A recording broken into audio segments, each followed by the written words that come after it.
Praise the Lord. एक बार फिर से हम परमेश्वर का धन्यवाद करते हैं कि परमेश्वर ने हमें फिर से ये मौका दिया कि उसकी निकटता में आ पा रहे हैं, उसके वचन को सुनने पा रहे हैं। जब हम परमेश्वर का धन्यवाद करते हैं, जानते हैं क्या काम होता है? परमेश्वर की आशीष हमारी जिंदगी में आने लगती है। परमेश्वर धन्यवाद से हम जब किसी कार्य को शुरू करते हैं, उसकी बरकतें हमारी जिंदगी में ठहरने लगती हैं। परमेश्वर जो कहना चाहते हैं वो बात हमसे कर पाते हैं। जिस तरह से मुझे परमेश्वर ने एक ख्याल दिया जिसका नाम है मत डर। मत डर। डर डर हमारी जिंदगी का हिस्सा बना रहता है। बहुत सी बार डर होता है इंटरव्यू का, बहुत सी बार डर होता है घर की परिस्थितियों का, बहुत सी बार डर होता है जॉब ना लगने का। अब बड़े हो गए हैं, अब क्या करेंगे, डर के मारे कुछ नहीं कर पा रहे हैं। डर डर डर बहुत सी बार डर हमारी जिंदगी का हिस्सा इसलिए बना रहता है क्योंकि हमें कुछ समझ में नहीं आ रहा होता है।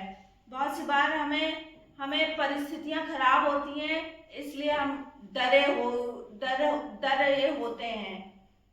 डर के मारे हम इधर उधर ताक रहे होते हैं। डर डर जो है हमारी जिंदगी पे हावी हो रहा होता है। डर के मारे हम कुछ कर ही नहीं पा रहे होते हैं। कुछ काम करने जाते हैं, डर के मारे बिगड़ जाता है। डर के मारे हमारी जिंदगी का संचालन नहीं हो पा रहा है। डर के मारे हमें असफलता ही असफलता मिल रही है। डर हमारी जिंदगी का ऐसा हिस्सा बना हुआ है कि हम कुछ भी नहीं कर पा रहे हैं। घर वाले हमें बोल रहे हैं क्योंकि हम डरे हुए हैं, इसलिए हम कुछ नहीं कर पा रहे हैं। बाहर के लोग बोल रहे हैं क्योंकि हम डर रहे हुए हैं, इसलिए हम कुछ नहीं कर पा रहे हैं। अपनी जॉब में है, डर लग रहा है, इसलिए हम कुछ नहीं कर पा रहे हैं। डर के मारे हम कुछ भी नहीं कर पा रहे हैं। लेकिन परमेश्वर इसका समाधान है। सिर्फ परमेश्वर ही इसका समाधान है। परमेश्वर के वचन में कुछ इस तरह से लिखा हुआ है, यशाया 41 उसकी 10वीं बात में, मत डर क्योंकि मैं तेरे संग हूँ। इधर उधर मत ताक क्योंकि मैं तेरा परमेश्वर हूँ।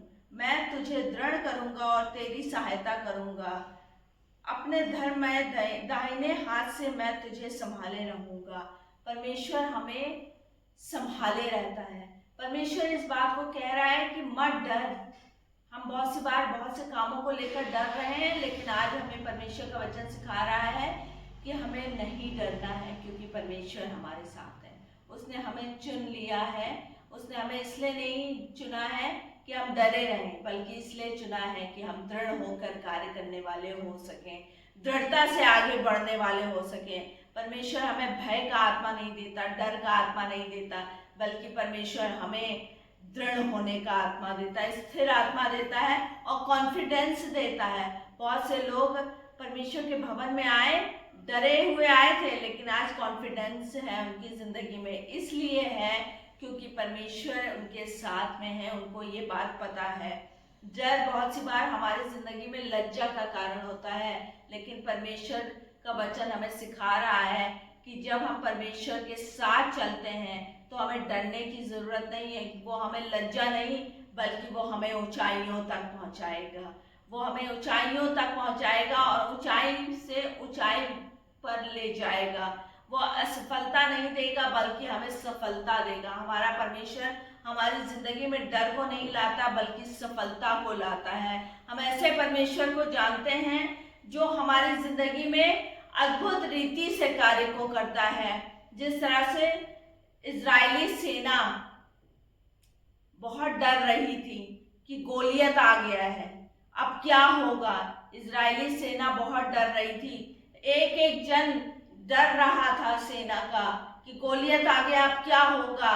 डर के मारे सबकी हालत खराब थी। लेकिन एक जन दाऊद जो कहलाता है, वो यहोवा के नाम से खड़ा हुआ। जब हम यहोवा के नाम से खड़े होते हैं तो डर निकल जाता है और हम अपनी परिस्थितियों का, गोलियत की तरह उन परिस्थितियों को जो दहाड़ रही होती हैं, उनको परिस्थितियों को हम गिरा देते हैं। सिर्फ परमेश्वर के नाम से, सिर्फ प्रभु यीशु मसीह के नाम से गोलियत रूपी परिस्थितियां हार जाती हैं, क्योंकि परमेश्वर हमारे साथ में है। बहुत सी बार खराब परिस्थितियों में यीशु मसीह हमें जयवंत करते हैं। खराब परिस्थितियों से वही हमें निकाल सकते हैं। जिस तरह से इजरायली प्रजा को बार बार प्रभु यीशु मसीह ने अपने लोगों के द्वारा निकाला, उन खराब परिस्थितियों से निकालकर एक अच्छी परिस्थिति में ले आए। बहुत सी बार इजरायली सेना डर रही थी, इजरायली प्रजा डर रही थी कि क्या होगा।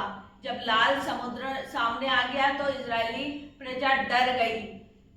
तब मूसा खड़ा हुआ, परमेश्वर का जन खड़ा हुआ और उसने उस नील नदी के दो हिस्से कर दिए। दोनों तरफ पानी आ गया और बीच में रास्ता निकल आया। इस तरह से परमेश्वर ने जगह को बनाया, इस तरह रास्ते को बनाया। इसी तरह से परमेश्वर से की हुजूरी में जाने की जरूरत है। जब हम उसकी हुजूरी में जाते हैं ना, अपने आप डर निकल जाता है और रास्ता अपने आप बन जाता है। परमेश्वर हमारा रास्ता बनाता है। परमेश्वर उस दहाड़ती हुई परिस्थितियों से डरने के लिए नहीं कहता, बल्कि हमें उनसे निकालने के लिए कहता है, निकल जाने के लिए कहता है। और रास्ता हमारा परमेश्वर ही निकाल सकता है।